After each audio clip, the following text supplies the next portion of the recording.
La prima aveva fatto scalpore, tant'è che una quindicina di pensionate si erano stretti attorno a Pierino davanti a Palazzo Moroni, uomo multato per aver appeso un lenzuolo con delle contestazioni dirette a sindaco e giunta durante uno degli incontri pubblici dell'amministrazione con i cittadini. Quella multa era di 234 euro.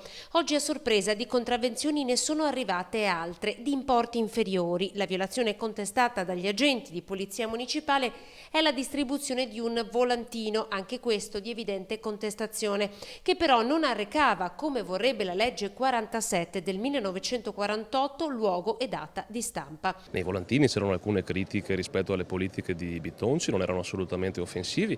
È la democrazia bellezza e se Bitonci non vuole abituarsi alla democrazia lo faremo abituare noi con metodi democratici, ma di certo su questa cosa andiamo fino in fondo. Ecco il verbale della contestazione, questa invece la bozza del volantino incriminato contestato, sempre a Pierino Bianchi.